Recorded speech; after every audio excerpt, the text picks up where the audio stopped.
Welcome to Lost Girl Therapy. I agree that it is completely okay to communicate that there is uncertainty on one side of a relationship, especially if you have disorganized attachment and you're ruminating or you're pulling away or you're becoming avoidant.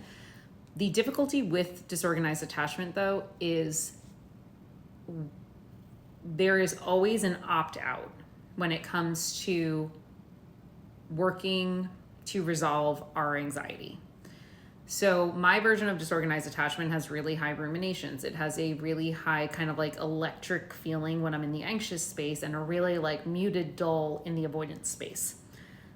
When I was younger, that super heightened space of anxiety felt too much for my own nervous system to handle because I didn't know how to like process it. I also didn't know how to regulate my own nervous system. So what I would do is I would take that ball of energy and I would basically just like drop it in my partner's lap, regardless of what was going on in their day. And at the time I would be like, you know, here's all of my anxious thoughts about this. Like, I don't know if we're going to make it. I really worry about XYZ. I'm not sure where this is going. And I didn't realize how unfair it was to my partner to do that.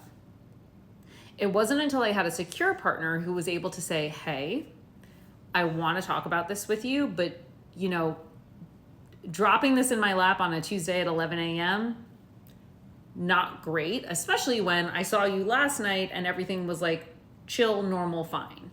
It can be incredibly confusing on the partner side because the presentation is out of character for how we might be presenting with them in person.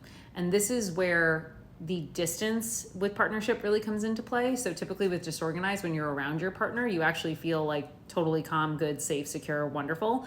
The longer you're away from them, the more the nervous system begins to react and gets really heightened because our nervous systems create, or how do I say this? With disorganized, our nervous systems learn how to adapt to the nervous system of someone else. We learn how to basically match the rhythm of somebody else's nervous system instead of us learning how to regulate our own. So in partnership, we mimic what the partner is offering, but when we are away from them, our nervous system is like, wait, where's the signal? And the work really is, how do I create a signal between my nervous system, my brain, my body this way, as opposed to this way? Because if I do that, I'm no longer taking all of the anxiety and dropping it in my partner's lap. I'm instead learning how to regulate and really formulating a clear, concise way of what I want to say to them that still vocalizes the uncertainty or the fear, but doesn't come with the, in my case, that sense of like, I need you to resolve this right now.